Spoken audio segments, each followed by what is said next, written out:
We are at item 507.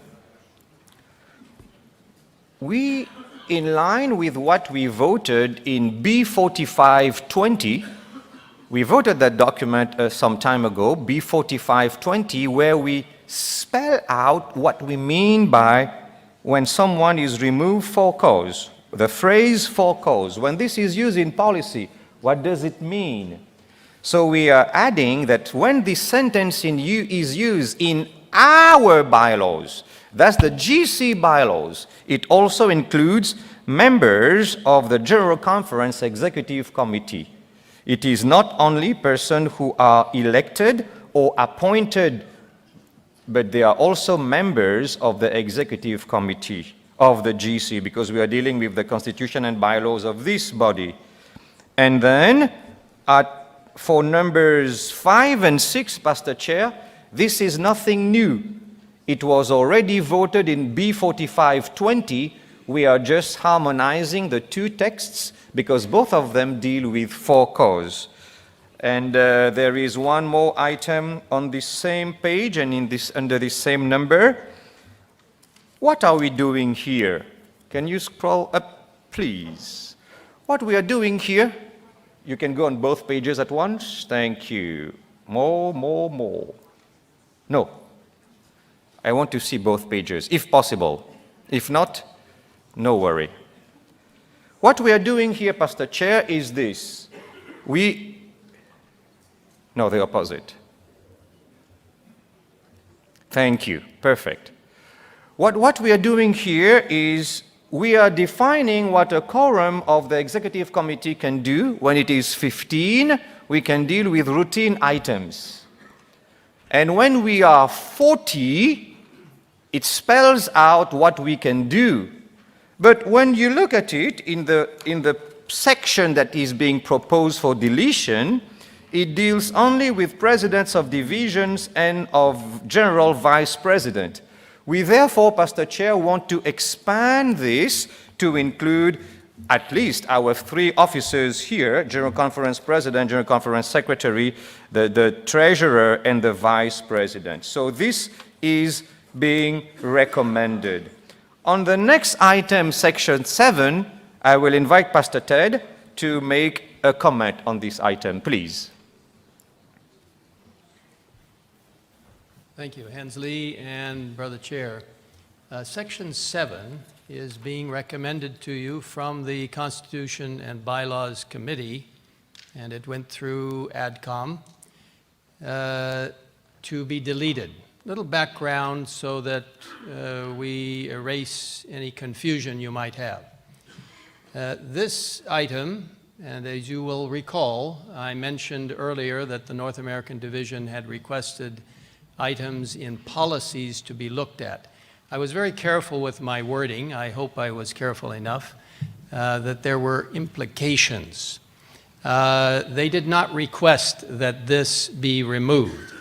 However, as we were understanding this request, the implications were that the provision in Section 7 for the last 11 years has only benefited one division. Now let me give you a little background. The General Conference Executive Committee and then the General Conference session at some point in time decided that they would like to include this for conference presidents when an annual council was held in a particular division, that those conference presidents, local conference presidents, would be invited with voice but no vote.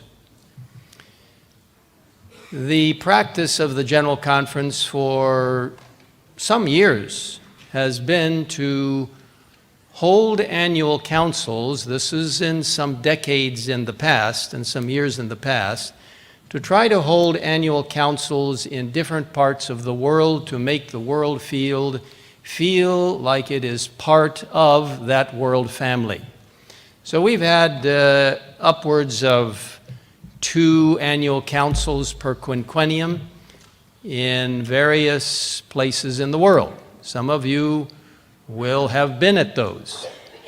We had an annual council in Nairobi.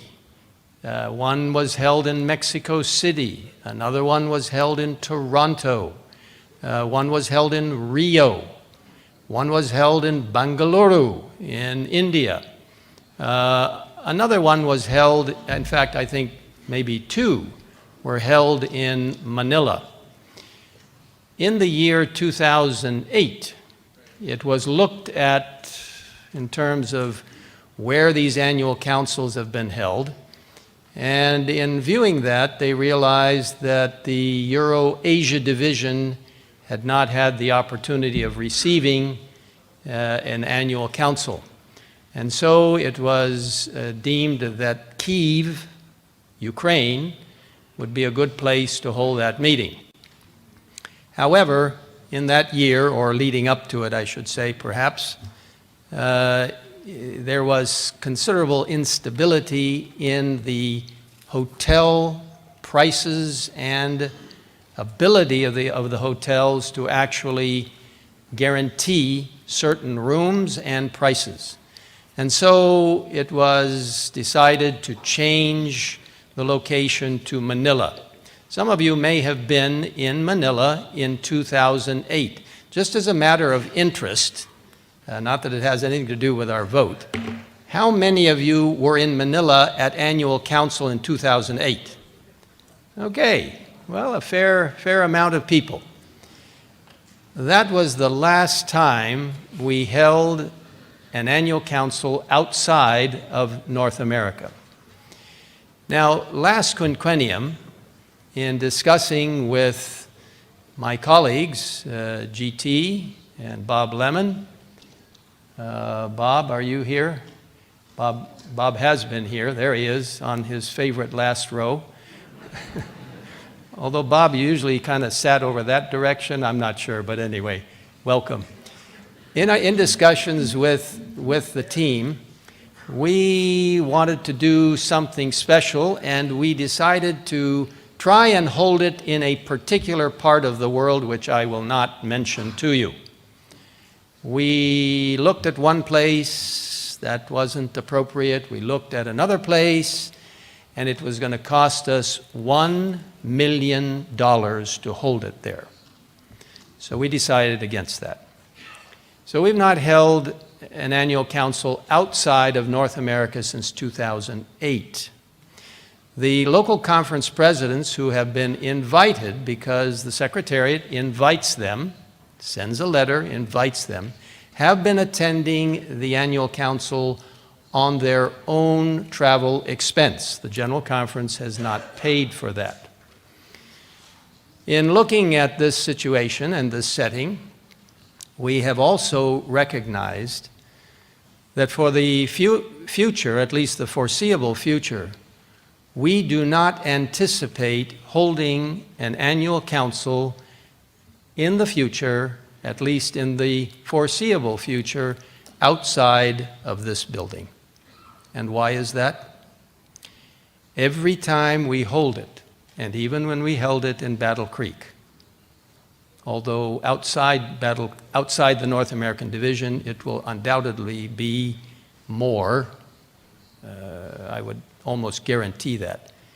When we would hold it outside of Silver Spring, and let's say in another division, it will cost us at least $700,000 to $1 million more than it will cost us to hold it in this building. We do not have that kind of money. And even if we did have that kind of money, it probably in this day and age would not be appropriate. It's costly enough to hold a meeting like this, but it's well worth it because we get complete representation from the international field.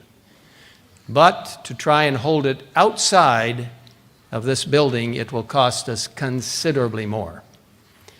So in discussing this, we came up with another potential idea that would allow for rotational activity of divisions.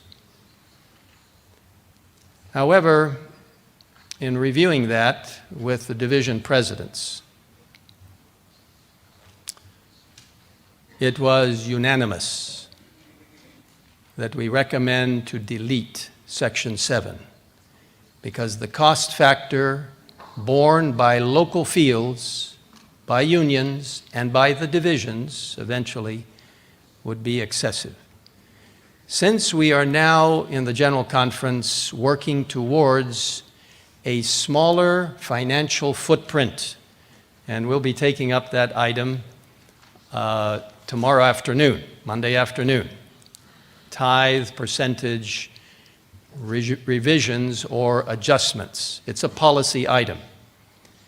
And we have been working very carefully over the last, I would say, 8+ months with divisions. And we have come up with a reasonably acceptable proposal to come to you tomorrow afternoon. And I hope you will support it. I truly encourage you to support it.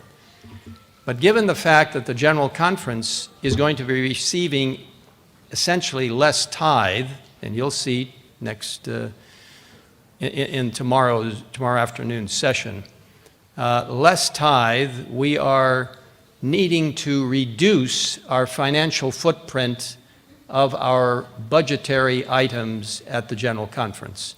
Not dramatically, but certainly reducing.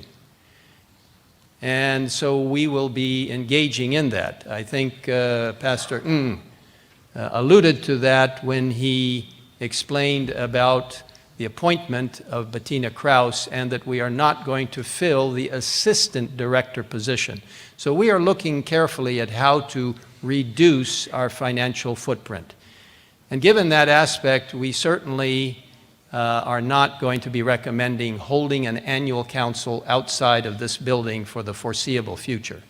Now, what administrations in the future, and we do not know what will be the setting in the future. We place that in God's hands and in the hands of others when the General Conference session comes. But at this point in time, we are not anticipating holding meetings outside of this building. It's just too costly. I might add also some logic and some extended information. Nowhere in the General Conference Constitution and Bylaws does it ever link local conferences to the General Conference in terms of constitutional and administrative activity. Local conferences are very much a part of the entire world church, but through unions. Unions are the foundational blocks of the General Conference. So this one provision is a kind of an extraordinary item. It does not connect in any other way to the constitutional activity and administrative activity of the General Conference. You, as elected officials and as members of the Executive Committee, you are the voting members and you make up how the church functions at a General Conference level. If we were to take the same conditions of what Section 7 explains, and I'm sure that there would be some argument, there could be some debate on this. I'm not encouraging it and I'm not asking for anything. But if we would allow this kind of logic to continue so that local conference presidents were to be invited with voice but no vote to the General Conference Executive Committee, as they are now, then why would we not have division year-end meetings asking local pastors to attend their division meetings with voice but no vote? Correspondingly, at the union level, when an executive committee would meet, why wouldn't it be that the executive committee would ask local church elders to attend with voice but no vote?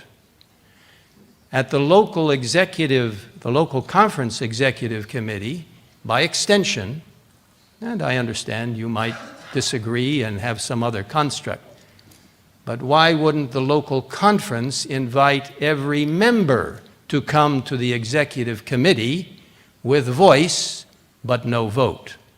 So I'm trying to help you see that this is a particularly unique insertion in Section 7. Our recommendation, after having presented this to the division presidents, was unanimous to delete Section 7. Now, before I sit down, let me tell you, anybody can attend Annual Council. As long as you get past security, you're okay. And most of you can. So I don't think that this is in any way a violation of anything constitutional, and this is a clear recommendation from the Constitution and Bylaws Committee coming through AdCom, and unanimously, with those present, endorsed by the division presidents. Thank you, Brother Chair. Thank you. Thank you, Pastor Chair. I have therefore moved item 507. All right, been moved. Item number 507, is there a second? Second. Elder Jackson. I want to stand, first of all, to extend appreciation to the conference presidents of the North American Division who have so faithfully attended Annual Council. We know that there are 20 of them here today. As Elder Wilson indicated, the vote by the division presidents was unanimous, and I was one of them. Not so much because I was in favor of the proposition, but I thought the alternative wasn't very good, and that was the alternate rotation that Elder Wilson talked about. In other words, people from the North American Division or presidents from the NAD would come every 14 years. And I guess my main concern on all of this is that while I think our president has spoken correctly, I'm not sure that in the long run that it is the best proposition for the well-being of the church. Certainly not from the North American position. It is the conference presidents of North America who promote general conference programs and offerings, and who want to bring their people on side with general conference programs. I feel that the conference presidents around the world, as has been expressed, are pushed away by policy from any meaningful governance participation. I don't know that there's anything that we can do about it, but I certainly think we need to value and appreciate those frontline presidents who deal with local conferences and churches and who encourage our people to be faithful to the overall goals of the General Conference. Thank you very much. Thank you. Yes, please. Oh, sorry. I think he came up to the microphone first. I didn't see you standing. Okay, and then I'll come back to you. The name is Kern Tobias, Caribbean Union Conference. I understand exactly the recommendation, but I would like to know, in keeping with the dynamics of the church, where presidents from a particular union may want to attend just to see how the church operates, as Dr. Jackson just said. I would like to know what would be the procedure if it is that they are not coming for voice, just to enjoy the dynamics of the church, to see how it operates. And I am saying this because recently one of my field leaders asked if the provision could have been given, at some point where they can just come in and enjoy the dynamics of the church without voice, just to observe and to enjoy the beauty that the church affords by observation. I see Pastor Wilson is here, and he will take all the difficult questions. First of all, let me direct my comments to Pastor Jackson's comments. In no way is this recommendation diminishing the administrative and integral part of conference presidents in the general administration of the church. As I already indicated, there is no provision anywhere in the Constitution that I am aware of, and you may find it, but I haven't seen one, where conference presidents at the general conference level are integral to the activities. They are represented through union presidents. And in fact, this one provision, which I think kind of harks back to a time when the General Conference and North America were much more commingled, and is probably some kind of reflection of that, that even this provision, there is no voting power in this. It is only voice.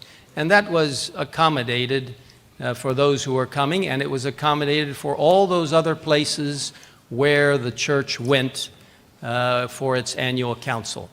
And related to that, your good question is to be answered in such. There is no reason why administrators cannot attend an annual council for observation, for education. In fact, your very division has had the request, and I think there are probably a number even here, secretaries and treasurers of the unions of the Inter-American Division. For the last few years, the division has asked, can they come to annual council simply to observe? And we have granted that privilege. Their stay, their lodging, their per diem, nothing is paid by the General Conference. Their travel is not paid. They don't vote, they don't speak, but they sit and they watch. Now, if every division brought every union secretary and treasurer to annual council, we would have to knock out these windows over here and extend the auditorium. But on a provisional basis, we've allowed Inter-America, and I think there may be some others, maybe South America also, and some who would like to. They can certainly come and observe as long as we have seats. Now, I've been noticing that the seats have been disappearing in this particular annual council. There's a lot of interest, and we're grateful for that. But as long as there is available space and you make some arrangements ahead of time, no problem whatsoever. I'd like to say one other thing. Conference presidents, not only in North America, but around the world, are valued beyond measure. Amen. We are so grateful for those conference presidents who faithfully help our churches and our pastors understand what the world church mission is all about. And I would like for us to give them a round of applause.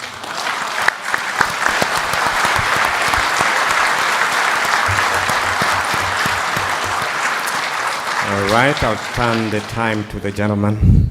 Chair, Give us your name and the division you come from. Leon Brown, the president of the Nevada Utah Conference. So Thank this affects me and I guess the other presidents here, and not only the presidents here, but presidents around the world. So I'm going to speak for presidents around the world.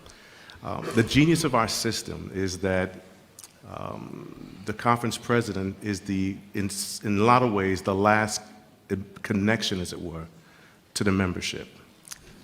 And you know, I really feel sad that we've been considering doing this, and I understand the rationale. I actually really do.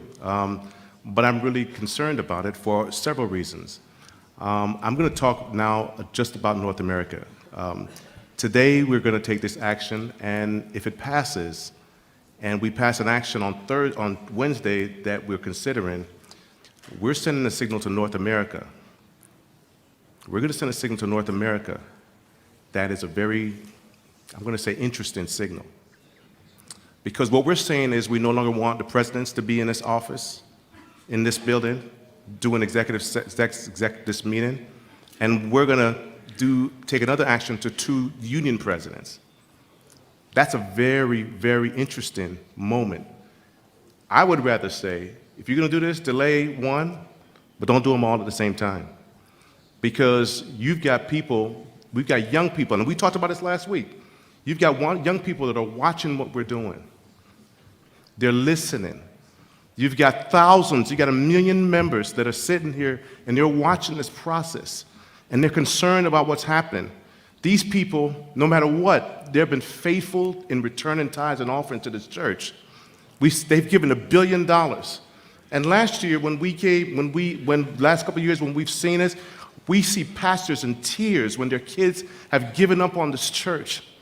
And year after year, we're unloaded on North America. But you know what, you guys? They're not going to be able to take it for long. So I'm begging you, I'm pleading to you, be careful how we continue to make these decisions that impact North America. They are faithful, committed members to this church. They are. They love this church. They're diehards, but they're humans. And the more we do, it impacts. We're going to have to go back and explain this to our members. And they love this church. They keep giving, but how much more can they take? And you know what? This keeps happening only to North America right now. And I'm concerned. I'm really concerned about what we're doing and how we're doing it. And so, Elder, I'm not trying to go against it. I'm just saying I'm looking at the other side of this issue, and I'm really, really concerned about the impact and how this communicated to our members in North America going forward. Thank you. Thank you. Dr. Randy Roberts. I appreciate very much the reason for which this has come to this body. Being concerned about how dollars are spent, about how much it costs to have any given set of meetings, I think is doing the right thing. I do hope that the same care and discretion is given to other meetings as well, but I can understand and appreciate that. I can also deeply appreciate the fact that we want to have a church in which there's a sense in which every part of the world has an equal voice, an equal opportunity to be part of a process, so I can understand that as well. Having myself grown up outside of this country, from an early age in life made me sensitive to those concerns.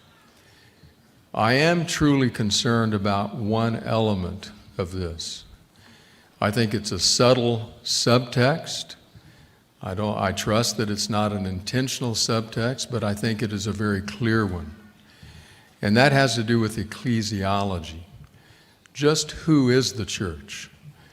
Just where does the central reality of the church reside? Does it reside in this room with elected leadership, or does it reside in the local congregation? I will have to say that as a local church pastor, it is very difficult to combat the sense that we don't matter very much in the larger scheme of things. I sense that and experience that time and again and am asked questions along those lines. So I understand it is not the purpose of what's being presented, but I think it's very present there. I don't think anyone would ask for every member of a local congregation to appear in a meeting. I understand we're a representative body. But I too would call for caution in this approach, and especially at this particular time. Because what it feels like to many in local pews is that power is being consistently more consolidated in top echelons of church hierarchy. And I think the message we rather want to send to our congregations, to our pews, is that you deeply matter. and that the local church truly is where ministry happens. And as was stated by my brother just a moment ago, the local congregant connects deeply with his or her conference president as a means of representation in the larger body of the church. Thank you. Thank you. All right, I turn over to this side. My name, my name is Kwesi Ansa Adu from the Canadian Union. I'm a conference president. I think in all fairness, I want to say thank you to the leadership for allowing the NAD presidents to be here to voice out, not necessarily voting, which is okay. I think this is fair. This is my opinion. This is a very fair action. I don't feel okay if for the reasons given, the costs and all other cases put on the table, for us to have this, continue to have the advantage if we have a clear case in point where costs and others are involved. I affirm this, and I think it's very fair. Thank you very much for the opportunity given to us on behalf of my colleagues, the presidents. Thank you. All right, thank you. I have a neighbor who is far away from me, Pastor Armando. Welcome. Thank you very much, Mr. Chairman. The rationale to take this action is right. But I have the concern that the message we are just sending to NAD people. NAD has been, through the years, a really support to the world church. Even at the present time, thousands of members of the NAD territory have been supporting the church not only through tithes and offerings, but also sending volunteers in many ways to the world church. And I'd say again, the rationale is right. But during the time we are living in, with the discussions that are around, we are sending a message. That's my concern. We need to be careful not to distress or affect our people in NAD, because they are faithful members of the church, as has been said, and still we are receiving great support. And it's fair to give the opportunity to every local conference president to be part of the Annual Council of invitees according to the current policy. And again, the rationale is right, but seems to me it's not the time to take this action because of the perception, the message we are sending out. So we'd like to encourage the people to the members of this committee to be careful what we are doing. Thank you very Mr. Chair, much. I want to call a point of order. Yes, Mr. Chair. I would like the chair to help us, with due respect, reread the entire section word for word that we are deleting, because out of the comments we have received so far, I'm just wondering where the point of discussion being projected is included here. At least for the previous sections, I have no issue because North American division was clearly spelled out. But in this section, Mr. Chair, can we read it? And then let me beg the body. This section has nothing to do with what I've heard. I'm not a prophet, and I don't think I have seen some in this room. Can we just read this section and speak to the motion that is being deleted here, Mr. Chairman? Thank you. Thank you, and I think the comments are right on target. Section that is being deleted, the reasons that were given, and that's the comments that we are taking. All I'm asking is, let's not be repetitious, because we have another way of expressing our thoughts through the vote. I'm not trying to stifle the discussions, but it will help us manage the time. I'll take you and then go over to my extreme right microphone. Oh, and then I'll come to you. Yes. Yes. What are we looking from what? Looking at the policy we are about to delete. The previous speakers have spoken on interpretation, implication, and extension. Looking at the wordings of the policies, it is all inclusive. Today, we are holding the annual council meetings here at General Conference headquarters. It may be anywhere tomorrow. This is not about a regional decision or a particular union or conference or division at heart. The implication is worldwide. And if you look at it very carefully, there is no sense of discrimination in what is being proposed. We have been told that things are getting tougher and tougher every day. There is need for us to plan ahead of time. And this will not suggest that North American division has not been a mother in all respects. Their commitment, dedications are highly appreciated. However, this policy affects every segment of the world church, and we should look into it from the global perspective without any sentiment or any other way. Thank you, Mr. Chairman. Thank you. Yes, Mr. Chair, Edarito. I want to thank Elder Wilson for so ably presenting the history of things and the reasons behind why these things are done. However, it should be mentioned that this is not here by accident. During the late 80s, early 90s, I don't remember totally, Elder Falkenberg, who was president then, formed a committee to study this whole thing of the Constitution and the bylaws of the General Conference and the world. What we have in policy today is a result of that. I had the privilege to serve on that committee.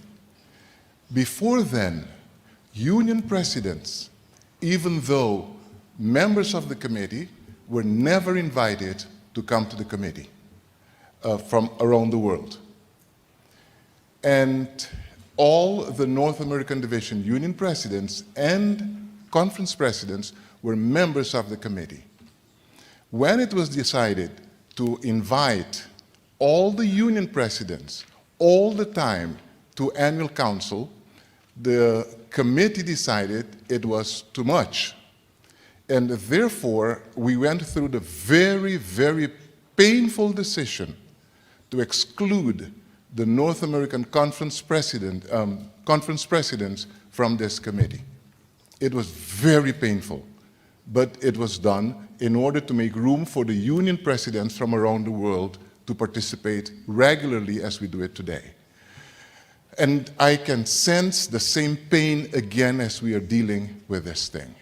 This is here, it's a compromise reached where we said, okay, you are not a member anymore, but you will be invited as any other conference president if the GC Annual Council meets in that particular division. And so it has been for the years, and it has healed that wound of excluding them from the division, from the General Conference Annual Council. This opens new wounds, and I am very sorry that we are doing this. Why? Because certainly we accept the arguments of not holding Annual Council as it was on a programmed basis outside of the North American Division. But who can tell us that probably a few years from now, through A or B reason, we decide to, yes, we'll go outside of NED with Annual Council. Then it will apply to those there. And Mr. Chair, I feel the pain, and I would like to, if you would allow me to suggest an amendment that can be less painful, to delete this thing totally, because probably we would need it in the future for other places as well. But if you allow me, I would propose an amendment. Give me a moment, I'll call you back. Okay. I want to hear from the ladies, people who are standing on the microphone. I have the lady to my left, and then Elder GT, and then I'll come to you. You have a... Kanik. Am I supposed to answer Elder Leto's wonderful question? The motion is to delete the section. An amendment to a deletion would be hostile in any event. The easiest way to handle this is to vote it down and then put something else in place. But to put an amendment to a deletion is not appropriate. Thank you for that.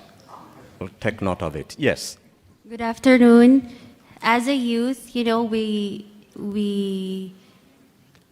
interpret simply, and we also think of things just simply.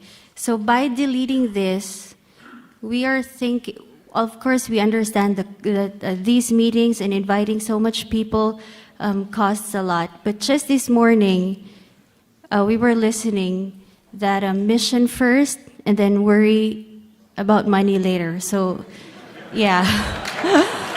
So by deleting this, let's think about the kind of message that we are sending to the youth. Are we really worrying about money later? Yeah. All right. Thank you. Elder GT, and then I'll come to you. Thank you, Mr. Chairman. I think we are reading too much into this action. May I paint a little picture, historically speaking? This entire exercise came directly from North American Division as a request. And the first item to discuss was the policy parity. North American Division would like to behave as any other division. So that's the reason why they requested for tithe parity, and the next item was policy parity. So they requested us to comb the entire General Conference policy book to single out those policies that are special to North American Division. That's exactly what we did.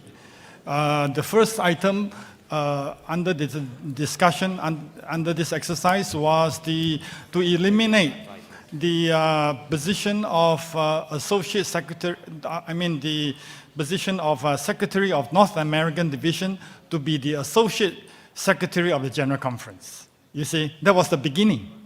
And then Treasurer as well. Thank you. And then as we comb more and more into the policy books, we discover many other things that demonstrated the very intertwined relationship between General Conference and the North American Division for many years. So this action before us is not about diminishing conferences. It is not action intended to diminish anybody, any organization. This is merely a request from the North American Division for policy parity. Thank you, Mr. Chair. Thank you very much. I will encourage us, please, let's take the two individuals who are standing on the microphone, and then after that, let's proceed to the next step. Brother Chair, My name is Alex Bryan. I serve as the Secretary of the North American Division. And I want to clarify a point that was just made. This specific request did not come from North American Division. I think that was stated earlier by our President.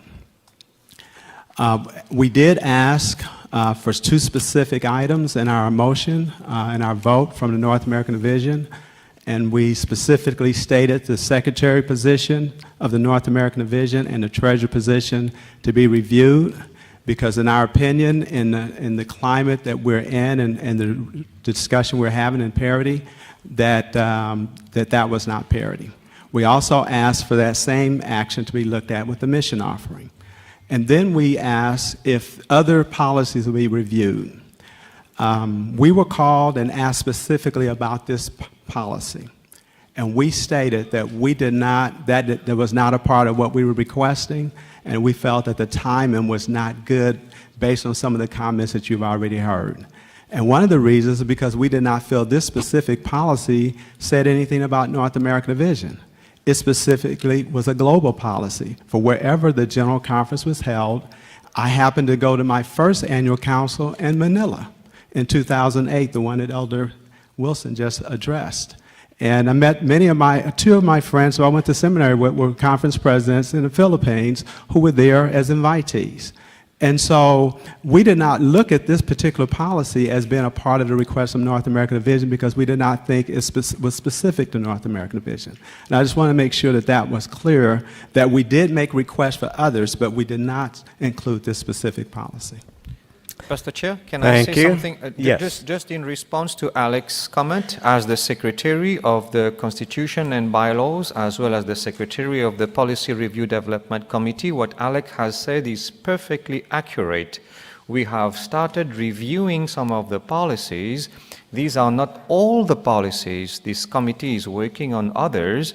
We have brought to the floor those that are ready. Those that are not yet ready, we are still studying them. Something else as the Secretary of the Constitution and Bylaws Committee. The reason, Pastor Chair, that we have a policy is because there is a need. Follow me attentively. Only from that perspective, all the new policies that we brought here this morning was because there was a need that surfaced. When we studied this policy, Pastor Chair, David Trim can tell you, we went through the history of that policy. And it looks like there is no need to have this. If there is a need, we create something. So when we went through the history, that's what we discovered. Now, I have heard some comments being made. Is it the opportune time to do that? This is not what I am addressing. I am addressing this from a perspective of a need. When a need surfaces, we bring a new policy. When there is no need to have a policy, there is no need to have it. Thank you. Thank you for that clarification. Yes. Thank you, Mr. Chairman. My name is Ivan Vilgosha, and I agree with this. What President of local conference much close to church members, what another church administration. And I think now it will be better if each union once a year have possibility send one president of local conference to this meeting. Probably, in this case, all expenses must cover by the local union. For me, it's much better. Thank you. Thank you for sharing your thoughts. I see 2 more individuals. I don't want to cover. Beyond this, I will come with a hammer. No. Please, let me take these 2 individuals and please, I think we can express our wishes unless there are really additional reasons, but I see a repetition here. Yes, sir. Stefan Sick from the Swiss Union, President from the Swiss Union. I have just a question in this regard. I can totally follow the rationale of being more cost effectiveness and things like that. I mean, it makes totally sense. But did this body ever decide to have annual councils solely here and no longer have in different fields? And If not, then my question is, shouldn't that be done first before we delete such a paragraph, which is based on the idea that annual councils can be also held in other divisions, in other parts of the fields? That is my question. Elder Wilson. I'd be happy to answer that. No decision has been made not to hold an annual council anywhere else. We will be forced to do that. We will not have the money. We simply, and you will hear about it tomorrow afternoon, there will not be the money.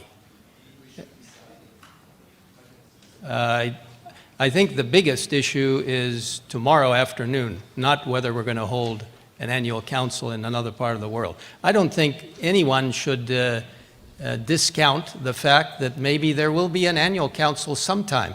But I'll have to tell you, annual council will probably have to be revised in a dramatic way in terms of how it is enacted and actually proceeds in order to cut the costs dramatically. Let me also indicate that there is no prohibition of any conference president of attending an annual council, neither in North America or around the world. Anyone can come to an annual council. This building is not chasing away conference presidents. We're not talking about that. The only thing we're talking about is an official invitation with voice. Now, if we were to extend that to the entire world, we would have to, again, build another auditorium for that, for we would have many, many more people. If we are to do it on a rotational basis, which was somewhat alluded to, the division presidents did not agree with that, and our Constitution and bylaws reviewed that and accepted that. It would be too costly. Now, if you want to have some variation where you send a conference president here to observe and you pay the way, that's not a problem at all. What we're really talking about is having a voice. And in terms of the fulfillment of what the policy actually, it's not a policy, it's the bylaws of the Constitution. It was interesting for me to hear Pastor Leto explain the history, because it was a compromise from the old days. In fact, I remember attending, not as necessarily a member of the executive committee, but because I was in the area, the Tacoma Park Church, which many of you saw yesterday and on Friday, that was the site of the annual councils. And in fact, there would be a huge representation from the North American division at those annual councils. And as Elder Leto explained, there were not all the union presidents who were invited or came because of finances. So the change was made, and it was very refreshing to hear the explanation from Pastor Leto. The change was made so that local conference presidents in North America were no longer members of the executive committee, but a compromise was reached so that they would come and at least have voice. We have, and I'm not wanting to inflict any pain. I don't think the General Conference is wanting to inflict pain. And it may be a painful thing for some people. But if you truly want parity, which is what the North American division has been asking, and which we have worked, Dan and Alex and Randy, we have worked very assiduously, very determinedly in this area under real challenges to try to bring about financial parity. That's what you requested. That's what the Executive Committee of the North American Division in its deliberations 1 year ago, and also recently, they have asked for parity. Parity means level playing field. Now, there's still a few items which Juan and Ray and a few others are working on with North America regarding financial aspects, because as was mentioned by GT, these things have been so entwined for decades that we need to carefully work on them and work our way through. But if you're truly asking for parity, there is no way that the General Conference, with its diminished financial footprint, is going to be holding very many annual councils outside of this building. We will not have the money for that. And anyone is welcome. In fact, I know in North America, in some other divisions, conference presidents are actually members of the executive committee. North American division has, I think they have probably more committee members on their executive committee than even the General Conference. They have at least 300, what is it, Alex? 342, so we may be just about the same. And they have all their conference presidents on their executive committee. And that is where conferences are to be primarily represented. But at the executive committee of the General Conference, union presidents, you are one of them, are those who represent the local fields. In no way is this to diminish the local church. Let me tell you, we are focusing on the local church in so many ways. Perceptions, yes, that's a problem. We are focused on local churches. That's the whole reason we exist, to help our local church members and local churches. So this is not an attempt to diminish the local church, to diminish the local conference. It is a reality. All right. I follow-up? I asked a question, and I can follow the rationale. But my question is a formal one. Do we as a body not have to decide, together decide whether we want to follow that rationale or not? That is my question. Yeah, thank you for the question. Usually, an annual council will not be held in any other place unless administration recommends it to the executive committee. And that has been the practice in the past, and it would be the practice in the future if we felt it was financially appropriate. We are coming to a time and age where you will have to go back and explain to your constituents why we would be holding an annual council in another place and spending $1 million more than it would cost to hold it in Silver Spring. Now, if the advantages outweigh the money, fine. But the advantages in general are not going to overtake the disadvantages. It's a reality of today. As I said, I can follow this rationale. That's not the point. The point is whether we should decide it as a body, and someone should say yes or no. I think the practice has been explained already. Okay. Which is you're bringing an idea which can be processed differently. Let me, probably one, you wanted to follow up along this line? Okay, Dr. Gibson. All right. I've been, Jim Gibson from Geoscience. I've been sitting wondering now, what is the issue behind the discussion? What is the difference between having this policy in place and not having the policy in place? I've been trying to boil it down. One is the official invitation. I can see it. Are you going to be officially invited or just invited in general? That doesn't seem to me worthy of the discussion.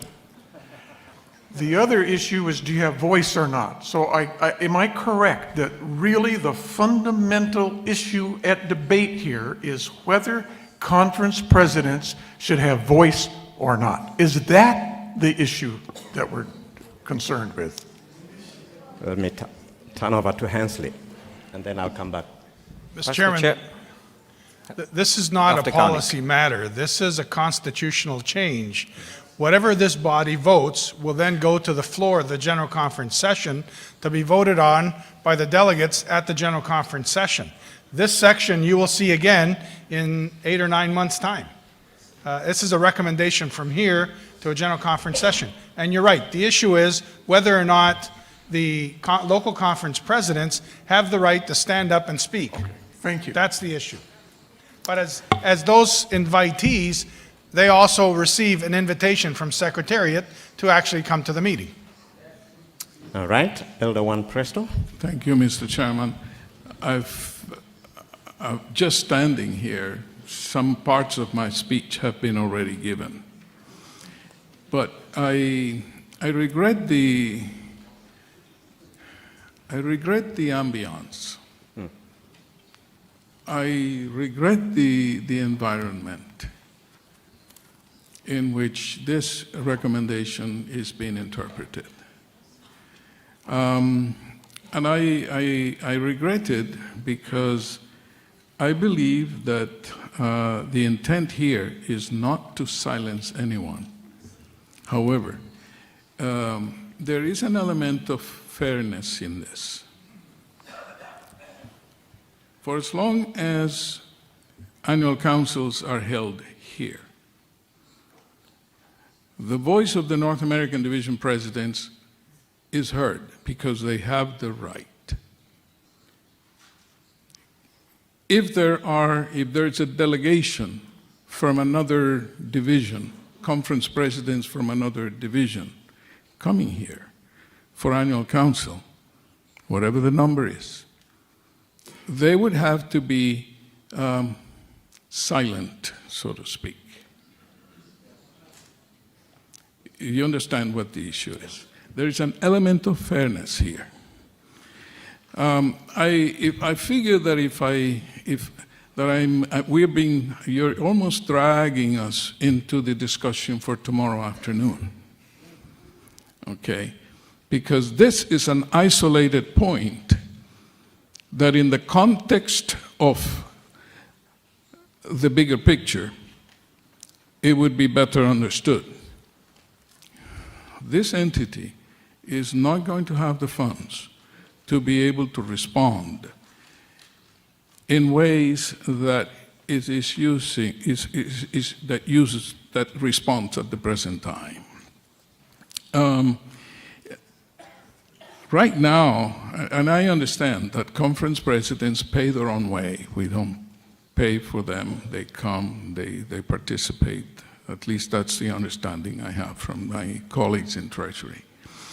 But I would like to resonate with the idea that there is an element of fairness here. Now, let me say one more thing. The way this is played now, it is the way it should be. Let me say why. This is a recommendation. If this body doesn't want it, if this body doesn't like it, you can vote it down. That's your prerogative, that is the right you have. However, I wish to warn you that you are voting on just a little piece that is being isolated from a bigger picture here. The idea of parity, you cannot have parity and have your own way as well. Okay? I don't want to play hardball here, but you can't have it both ways. Now, if the wisdom of this body is that the timing is not right, that's one thing. But I want you to keep in mind that there's an element of fairness in this. Okay? Thank you, Mr. Chairman. Thank you. Thank you very much. It becomes very hard to cut on a discussion, but we can go on and on and on. Elder Leto, I promised I would come back to you, but I'm taking advisement from the legal counsel. Yes, that motion would be hostile to the motion on the floor, so the chair would not entertain it. Somebody is making it hard for me. But really, if I open up, the discussion can go on and on and on and on. Please allow us to express our thoughts, our convictions through the ballot. That's another way we speak our thoughts, and that will allow then us to go on with the other items of agenda. I appreciate the fact that we have taken time and opened our thoughts as to what we think and openly shared our minds. We all have listened to that, and I think that it's time for us to express our convictions through the ballot. And I would like us to take our envelopes. Point of order, Mr. Chair. If this meets your favor, and Elder Leto, you've been very insistent. Yes. Before I announce how we're going to vote.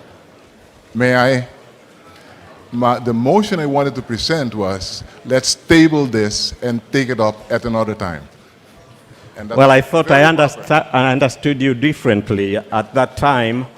And therefore, let's just go on to take our vote. All right? If you open your envelope, there are these two cards. These two cards, which are in the color of green and red. The red reads yes, and then, oh, sorry. It reads no. I repeat again. The red reads no in English and various other languages, and the green reads yes and in various other languages. If you can pull those out of your ballot boxes, we will then take a little break.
We have a little technical problem, and that is not everybody seems to have the voting papers.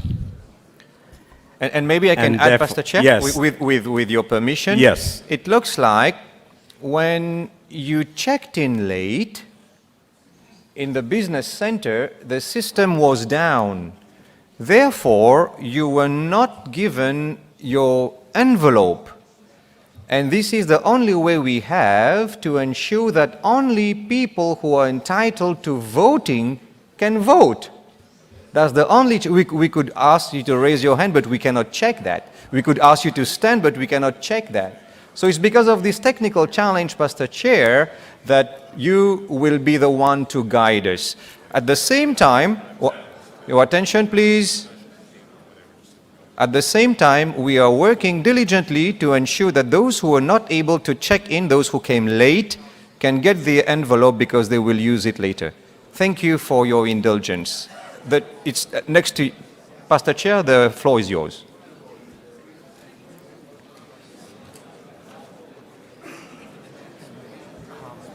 people in the translation are asking, I mean, the people who are being translated are asking for the page number. Is it possible for you, whenever you mention an action, the that page. you give that page as well? I'll do that. Thank you, thank you. Apparently, I tell them to look at that, that's enough, but some want to know the page. I will do that. Thank you.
Okay, may I call the House to order again? Thank you for allowing us a little break to consult.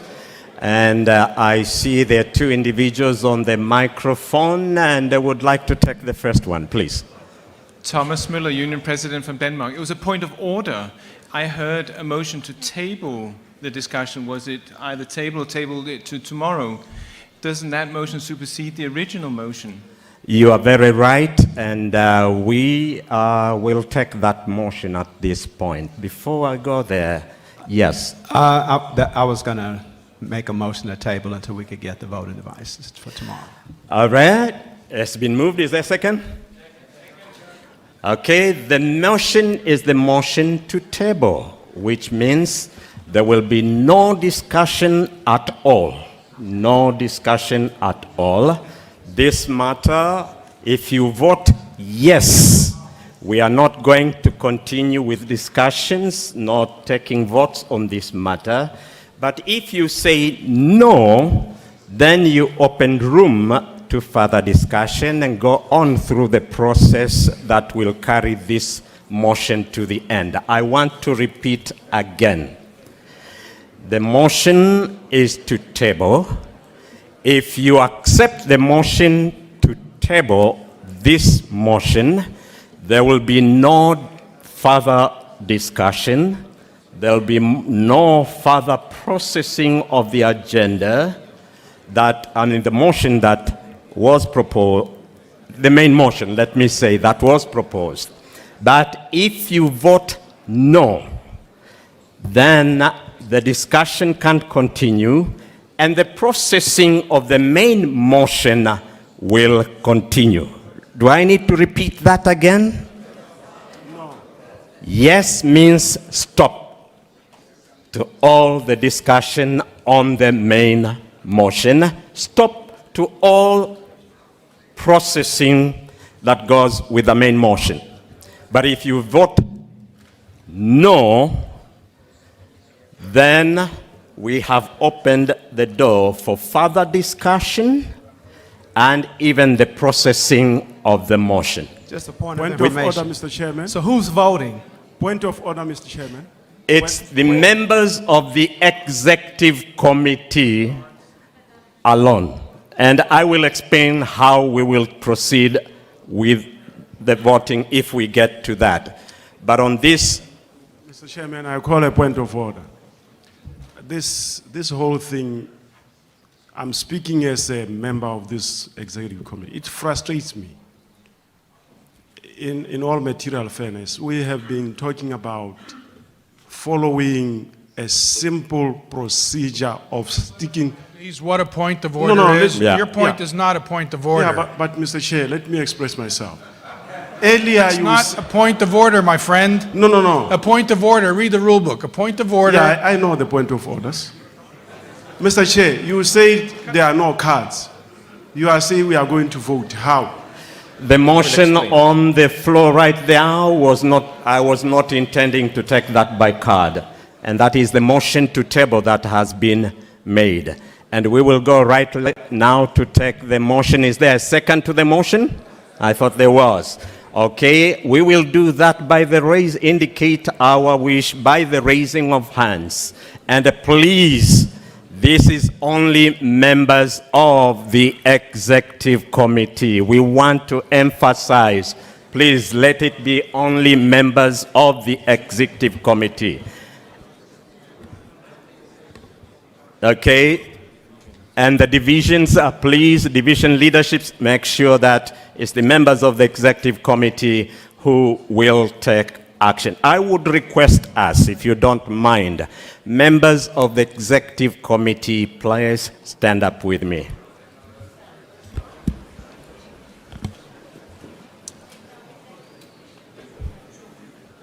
All in favor to table the motion, indicate that by the raising of your right hand. Okay, we will need help from the Secretariat for counting. Just raise up your hand if you're in favor of tabling the motion.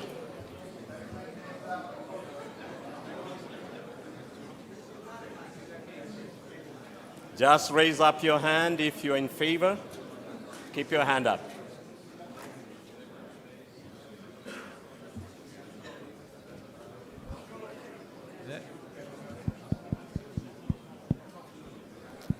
We need this microphone here. I need the mic. Let's explain it again.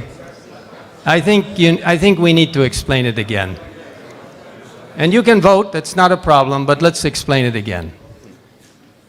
If only people, anyone who is standing in the back, who is a executive committee member, please come into the aisle, because we don't want to be looking and trying to count who are the visitors and who are... Anyone who is an actual member, you need to come down into the aisle. If you are in the back and you are standing, you are not an executive committee member, all right? So only executive committee members should be standing. And we apologize that not everybody got the cards, because that would have made it much easier, but we'll work on that. Now, let's make this very clear. Now, I need to have your attention, please. Please stop talking. We need to make this very clear.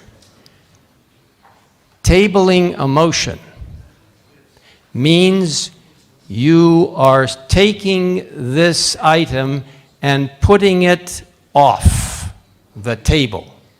That's what it means. It means you are not going to discuss it.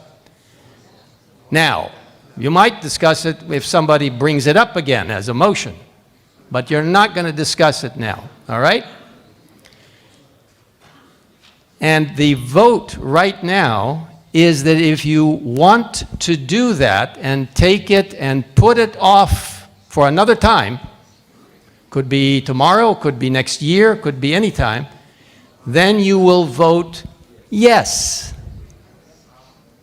If you are not in favor of doing that and you would like to actually vote on that item, you will vote no. Now, is that really clear? Okay, go ahead.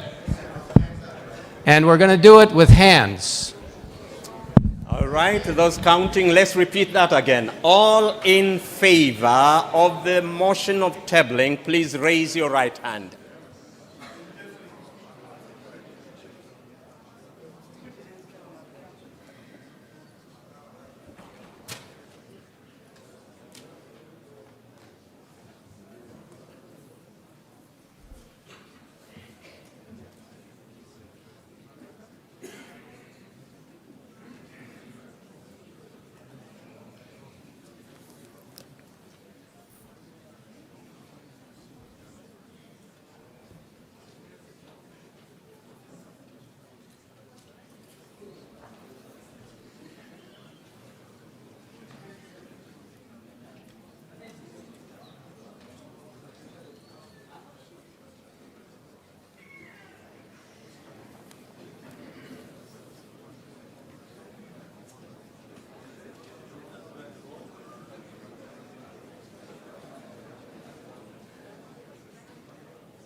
Did somebody take count here, John?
Those opposed to the motion, please indicate your rejection by the same sign. No.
Now, yesterday we were made aware that in our discussion and then what ensued, what happened, in terms of a motion that was made to table the motion, created a lot of confusion. And I have a little appeal to give you. Todd, can I have your rules of order there? I have mine, which is down in my briefcase. I didn't bring it up. and it has lots of material in it and little stickies on it and other materials that I keep. These rules of order have been voted and updated once in a while, I think, and this is the 6th edition. And we operate under some good rules. The problem is most organizations, most divisions, many divisions don't use too much of the technical aspects of these rules of order. And these rules of order are also, they're modified, and they're a moderate version of what some people know as Robert's Rules of Order, which is the, okay, Todd has one of those too. That's a much thicker one. You know, different bodies, different political or governmental organizations and other bodies use these quite aggressively. We have some good rules of order. However, as we know, many organizations don't really use them too often. They use just the basics. Do you want to vote on something? Okay, yes or no. And that's usually the way most of our organizations operate. So when we try to use something a little more advanced or technical, like table a motion or refer a motion back and that kind of thing, it's kind of confusing for a lot of our members of the executive committee, because we're dealing with multiple languages, we're dealing with translation, we're dealing with different cultures. Now, the rules of order are perfectly good, and they are there to use when needed. So I'm not denying that at all. I carry my copy all over the world. So when I come and visit, I'm going to visit 4 year-end meetings this November. I'll have it with me. It goes everywhere with me. But we don't want to confuse people too much. So I'd like to make an appeal, and we're not forcing any of you. You can use what's available in the rules of order, but really in the things that we're bringing to you, especially this afternoon, tomorrow morning, tomorrow afternoon, we really would prefer, if it's your will also, that we actually vote on those items, either vote them down, get rid of them, or you vote for them, one or the other, so that we don't have confusion. Now, we're not trying to legislate your ability to use the rules of order. I'm just making an appeal. So rather than to table something or refer something which causes a lot of confusion, let's try to speak to the subject and then vote it. And if the body decides one way, we go that way. If they decide another, that's the way we go. Now, the confusion that came about yesterday had a lot of sources of confusion, and I'll just name a few. There were at least parts of 3 divisions didn't know what they were actually voting on. It got lost either in the translation or in the implications of what the tabling of a motion meant. It doesn't mean everybody in the delegation, but some people. Some people thought that we were delaying this until after discussing the tithe adjustments. Actually, when you table a motion, tabling of motion does not have any specific time tied to it. It just kind of goes into another world, and then it waits there until somebody brings it back on the table. So again, it's maybe difficult to explain that in some languages, because we're talking about a table, and what does that have to do with what we're talking about? It just means bringing it back into discussion. So there also were some people who thought that if we voted what was being suggested in Section 7 of Article 13, where conference presidents would not have voice, that would begin immediately after we voted it. And that's not the case at all. That is part of the bylaws of the Constitution, and that has to go to the General Conference session, and at the session, it has to be passed by 2/3 of those voting. So, you know, if General Conference session didn't want to pass that, then it would stay there. Or if you don't want to pass it here, it won't go to General Conference session. But presidents of local conferences would still be able to say things at this annual council all the way to the General Conference session, at which time it might be voted or it might not. So there was a lot of confusion. And we don't like confusion because that's not what ought to be the case. Some people thought we were delaying it apparently, because the voting system was not in place. We didn't have the cards for everybody.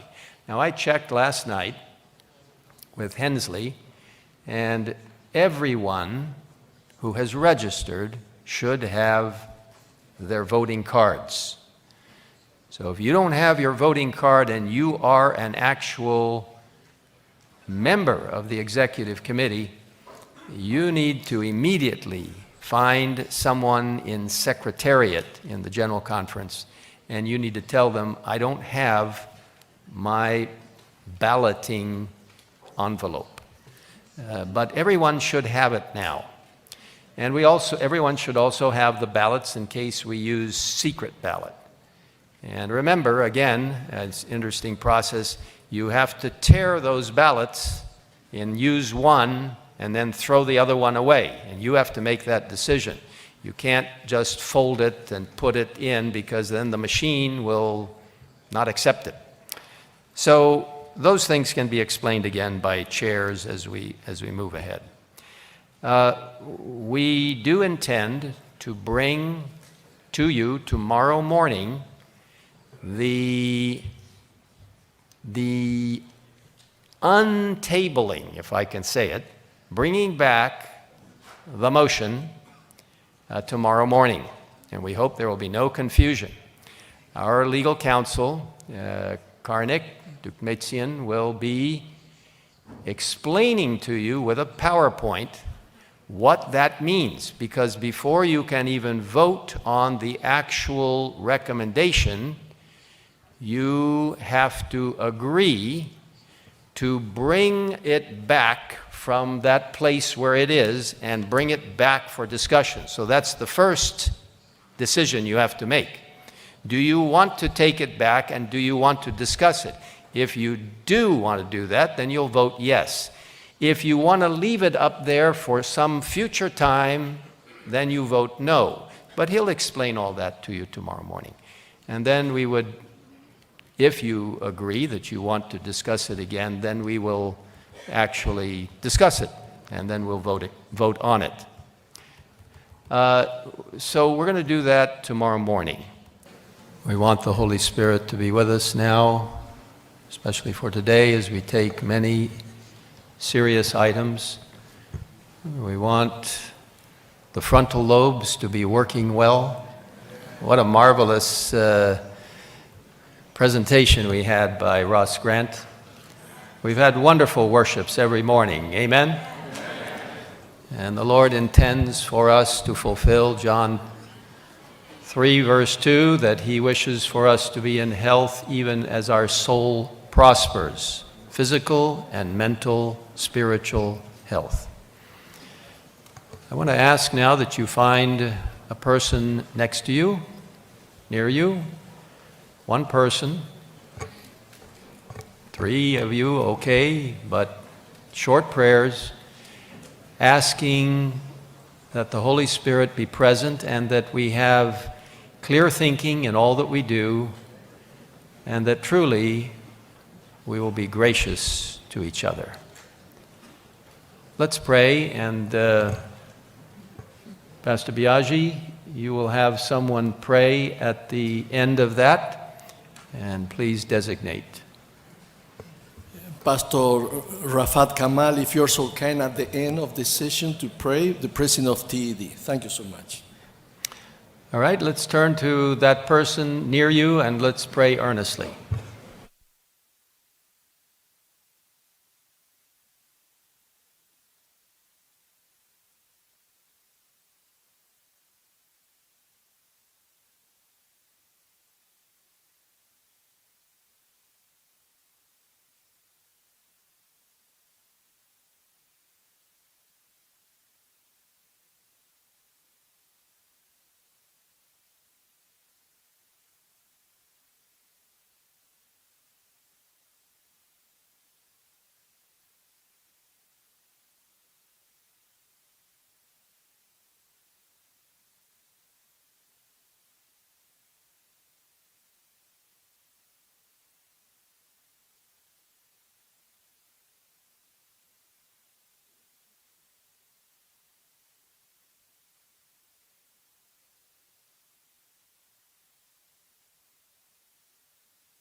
Almighty God, Lord, we want to turn to you to thank you for your presence over the last days and today this morning. You have blessed in a mighty way, Lord, as we come together as a world community to reflect on our purpose, to be inspired by you, to turn to your promises that you will be with us.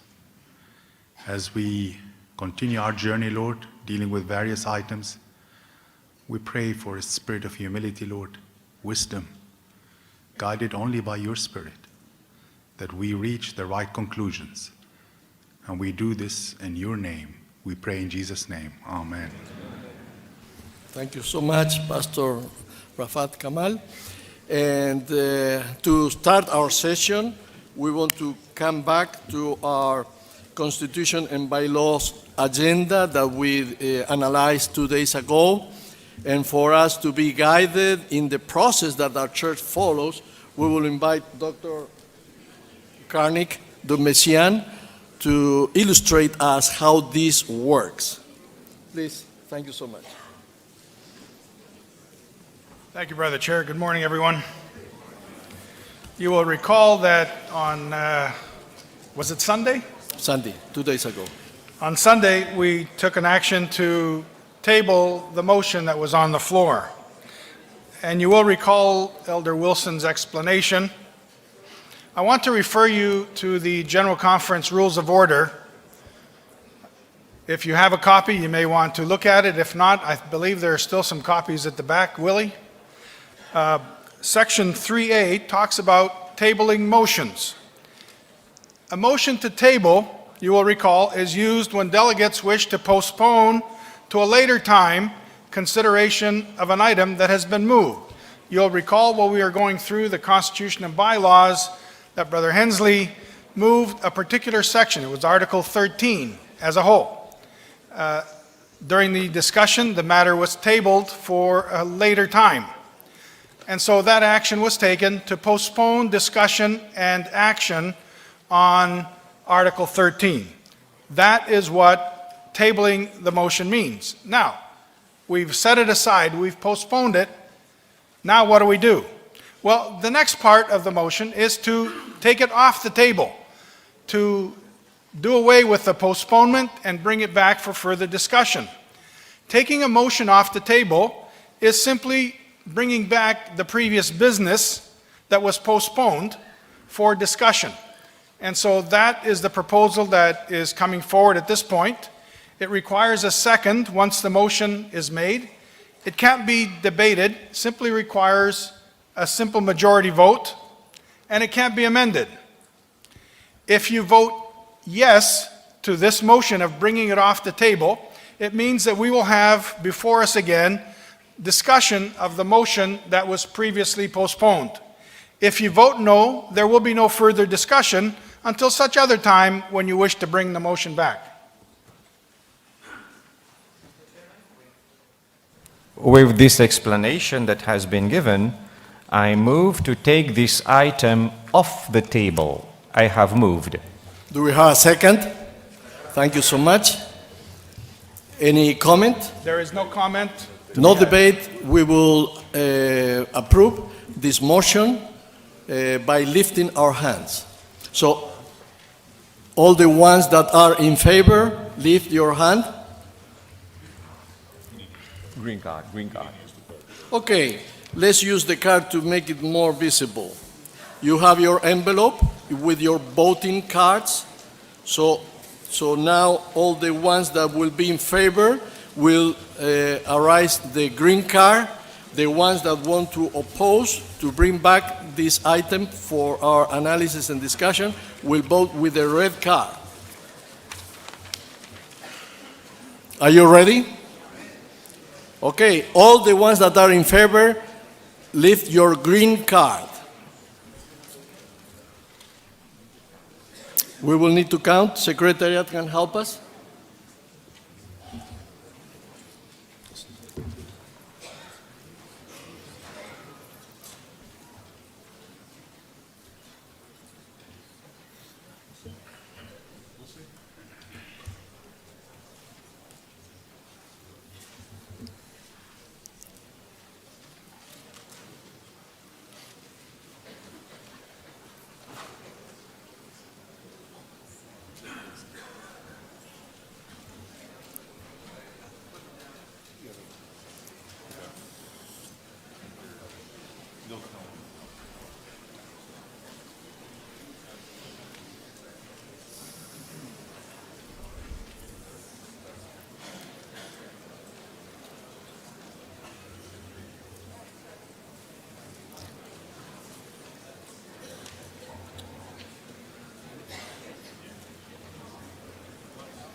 Okay, ready to vote? All the ones that oppose the motion, lift your red card. Well, it carries. So we have again this item in our session for comments. And any question? So, Mr. Chairman, now that we have taken the motion off the table, exactly what have we done? Well, I would refer you back to page 106 and 107 in the materials, and you will recall. Now, can you put the other screen back up, please? Put the other shot back up. You'll recall that there were two parts to that motion that was on the table. The first part was adding some lines to the current edition of the Constitution and deleting a particular section. These are the two parts, question 1 and question 2. Because there are two different issues involved here, I would suggest that the easiest way for us to deal with this is to divide the question. And again, I would refer you back to the General Conference Rules of Order, in particular section 4B of the Rules of Order. Because of the two issues involved, we are suggesting that the question be divided so that we deal with question 1 separately from question 2. Question 1 deals with the addition of the underlined text. If you'd like to put that section, page 106 and 107 back up.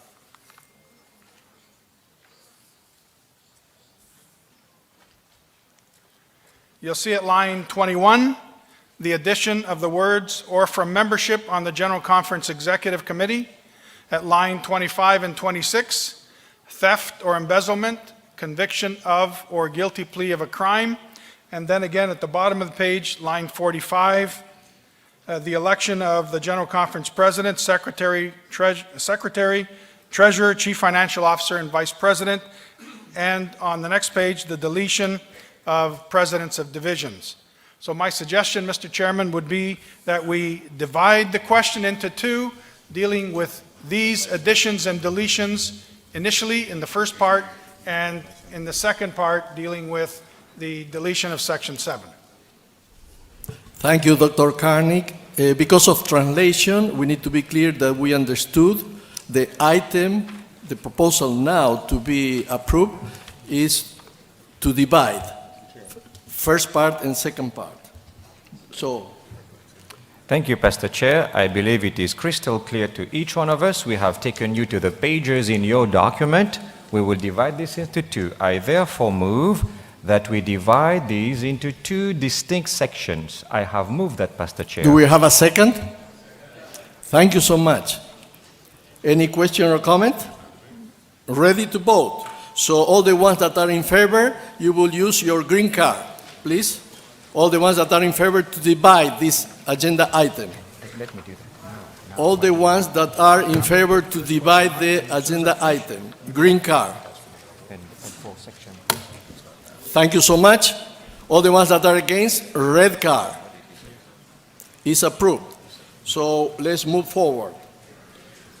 Okay, now that we have gone to that step, if I can have the other screen back up, please. Thank you. Since we have divided the question into two, this is the first question before you. That is to add lines 21, 25, and 26 in Section 1, and line 45 and the first line on the second page in Section 4. You see the underlined and deleted sections that are in this first part of question 1 now. Thank you so much.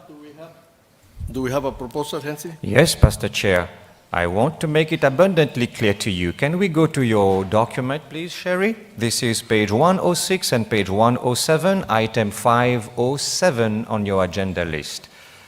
I know it is clear to all of you, therefore, I have moved the acceptance of these sections that are here. Do we have a second? Thank you so much. So, ready to vote?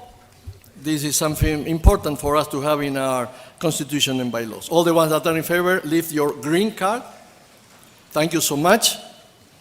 Against, with the red card, is carried. Thank you so much. So let's go to the second part. Again, by way of reminder, this is a recommendation now to the General Conference in session because these are constitutional changes. It'll go back to the General Conference session for final vote. Now that we have divided the question, the second part deals with Article 13, Section 7. What does that mean? If you vote yes to this motion, it is to delete the wording that you see before you on the screen.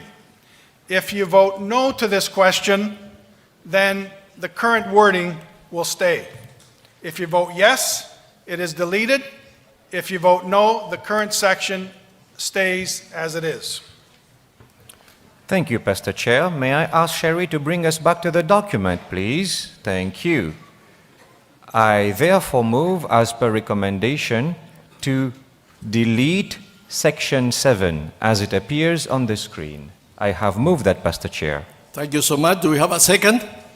Thank you so much. Any comments that you want to do, although we spent considerable time last Sunday? If you can identify yourself. Yeah, Stefan Sick from... Sorry. Okay. Yes, let's hear Elder Ted, and then we will entertain your comments. Obviously, this is a sensitive subject, and we want everyone to breathe deeply and allow the Holy Spirit to truly help us to be relaxed and focused. The item before us has a fair amount of history. We explained that the other day to some extent, but I would like to explain a little further, briefly, and then, of course, listen to any comments from the floor. The item that is in this particular current Constitution, Section 7, was put there at the 1995 General Conference session. Prior to 1990, the General Conference and the North American Division were commingled, which meant that there was no distinction, clear distinction, as to a North American Division and the General Conference. The General Conference was in North America. The General Conference functioned as the division. Juan explained various aspects in our discussion yesterday about the tithe. There was an associate in departments assigned to North America. There were associates in Secretariat and Treasury assigned to North America. Now, these are associates at the General Conference. As was mentioned, even the under-treasurer of the General Conference served as the treasurer, so to speak, of North America.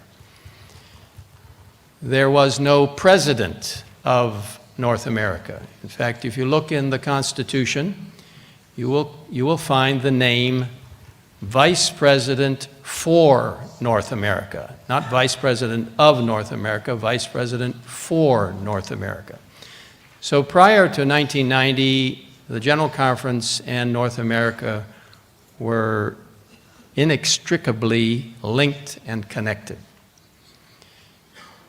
The aftermath of the dividing of North America into a more distinct unit has developed over the last few decades since 1990.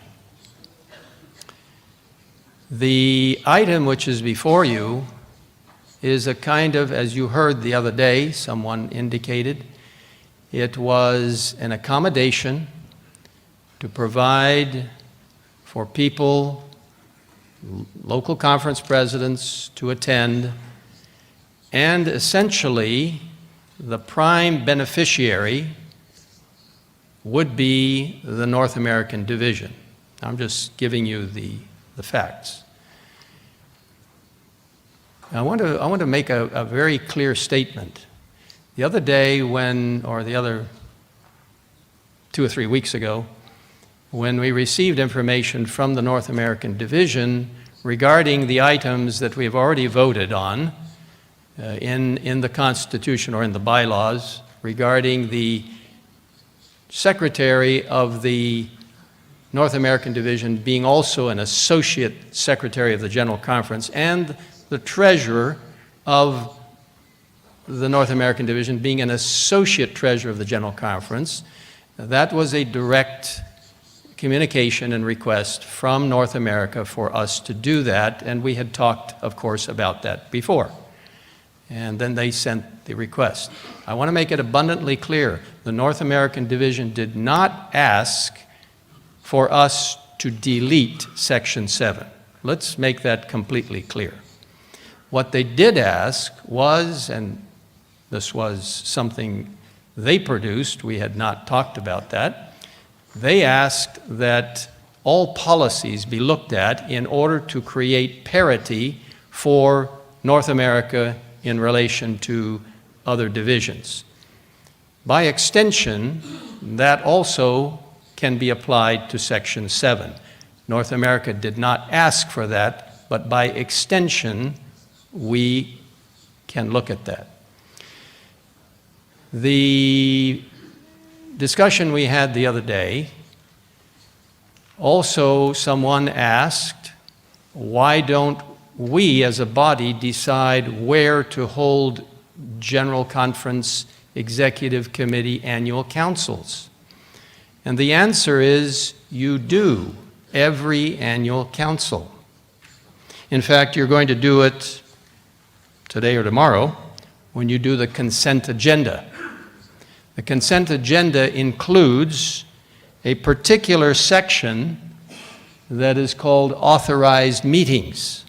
And we do this in order to keep track of many, many things that are happening and to all be informed as to what meetings are taking place on a global basis, primarily.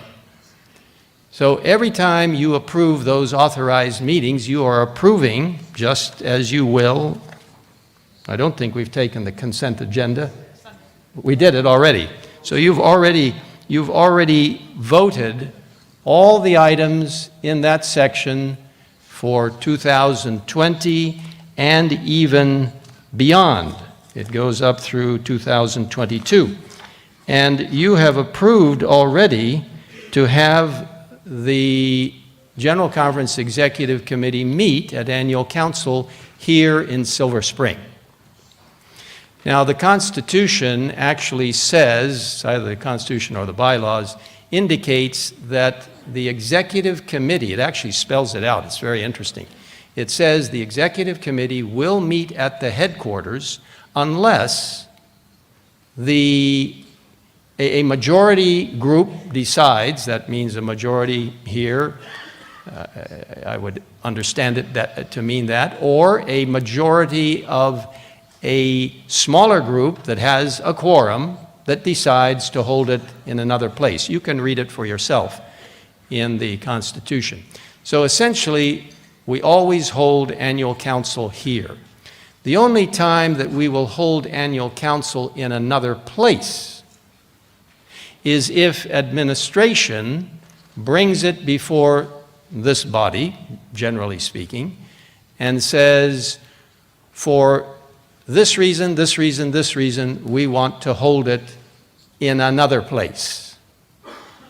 Now, in the past, as I mentioned the other day, this was done on a number of occasions in order to help the world feel greater inclusion. And we would have large Sabbath meetings, etc. We held a meeting in Costa Rica one time, an annual council, big meeting, and many people attending, and it was, these were wonderful things. Mexico City, Manila, Nairobi, Toronto, etc. In the past, these have been held. However, with the passage yesterday, and I do want to thank you for your support, for yesterday's approach to tithe parity, we are now on the road towards complete financial parity. Almost, I would say, most of the policies have been addressed already, where it singles out North America, which is what North America asked. We've looked at those, and you have voted them the other day. There still are, as Juan showed you, a number of areas that still need to be addressed, including GCAS. Now, I hope you recognize what is actually in store, because GCAS, local unions and others, they pay for a good portion of it, whereas for the world field, the General Conference assists in the formula, and that's by common agreement because of the nature of GCAS and the expense of GCAS. But that's one aspect. Then there are other aspects that still need to be refined, and that will take a little while. But you saw how Juan shared the slide where he, along with his team, will be working with NAD Treasury team to resolve this, hopefully most of them, by March of next year, which means that if there are items that need to be brought to the Executive Committee Policy items can only be voted at this meeting, not at spring meeting. But if there are items that need to be addressed and brought to spring meeting, that can take place. With what you voted yesterday, and again, I thank you for doing that, we now will be on the road to a reduced financial budget footprint in the General Conference.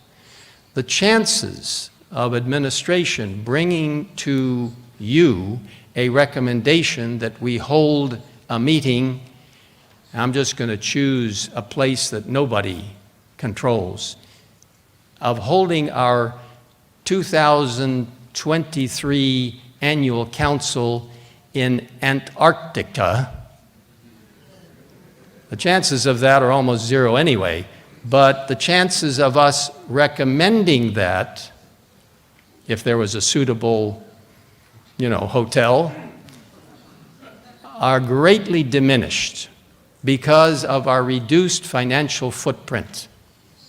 So in order to conserve God's money, the chances of us meeting outside this building are very small.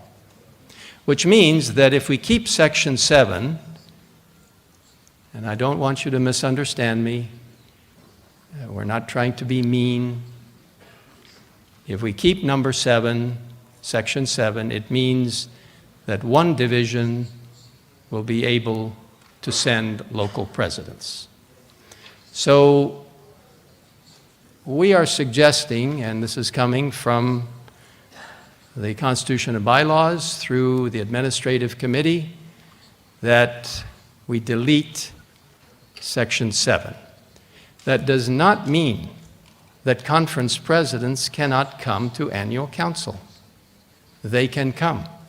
They just would not have voice. But they can come, and we would encourage people to come if they so wished. Now, if you vote against deleting, it means it will stay. And we will just work with that. That's what we're all about. We need to work together. I would urge you to either vote yes or no, vote it up or down. Don't try to refer it somewhere. Don't try to table it again. You can do what you want because it's all legal. But I would urge you to simply vote yes or no. And then we'll just work with that. Again, I want to assure you that we wish, let me just state, we wish for every conference, local conference around the world to be strengthened, to be encouraged, and you do that through your connection to your union and to the division. I'm going to pray that the Lord will simply give us an indication, and whatever it is, believe me, we will work with it. Thank you, Brother Chair. Thank you so much. And let's go to any other comment before our action. I will say the number of the microphone, and you will identify yourself and from where you are coming. So microphone number 3, and after that, number 2. Yeah, Stefan Sick from Swiss Union. I see my answer. I see my question answered, and thanks. Thank you. Thank you so much. Cheryl Das, Institute of World Mission. I would think after the comments yesterday that one of the things we want to encourage, and we just heard it again, conference presidents speaking for the local church members. And so I'm wondering if we could just delete when it is held within the territory of the division. Leave it stand as it is, but delete the one line when it is held within the territory of their division, so that any conference president who chooses to come to Annual Council would have a voice. I don't know how you do that, whether that's possible or not. Secondly, I would say if that's not possible, then perhaps we should keep this section for 10 years until parity is achieved. And then we could delete it. Thank you, Sherry. Well, as you well know, the item that we have in front of us the proposal is to delete the section. So any other consideration may be studied by the Constitution and Bylaw Committee in the future. But at the moment, what we have in front of us is the motion to delete this section. Very good. Another comment. Microphone number 3. Thomas Müller from Denmark. I would encourage us to vote no to the suggestion because of some of the arguments that we heard the other day, and that was about timing. We were concerned what signals this send. And I'd just like to remind us that there were some significant comments the other day on timing and what signals this would send. Thank you. Very good. So, do we have any other comment? Microphone number 3. Katja Reinert, General Conference. Just wanted to clarify a question. I thought that I heard Karnik say that once we brought this back off the table, that there was a possibility of amendment. Did I hear you say that? Because I saw, at least said it could be amended. Just to clarify. No, there is no possibility of amendment. The motion is what it is. Okay. Thank you.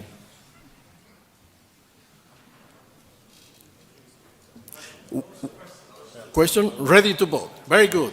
So if you, it was explained by Karnik, if you want to see this motion go forward, means to be deleted, you will vote with your green card. And then if you think that needs not to be accepted, this motion, you will vote with your red card, correct? Okay. Ready to vote? You made your mind? Thank you. All the ones that are in favor to accept the recommendation to delete this section, lift your green card. Secretariat will count.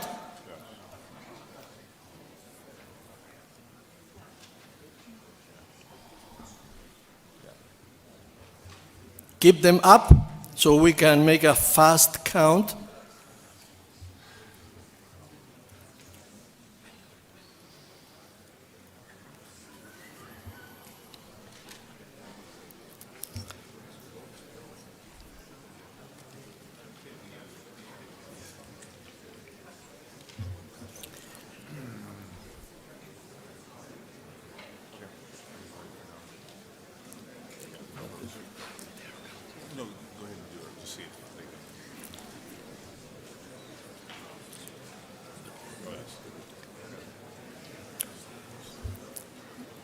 Let's wait only a second for Secretariat to bring up the number, because they need to count later the other vote.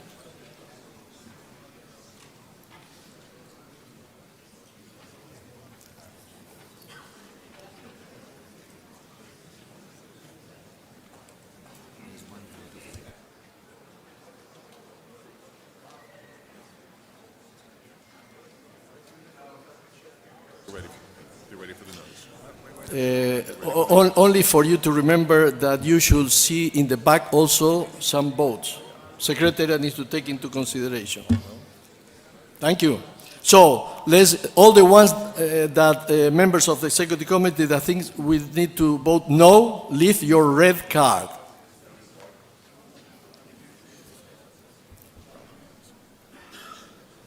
We need to count, Secretariat.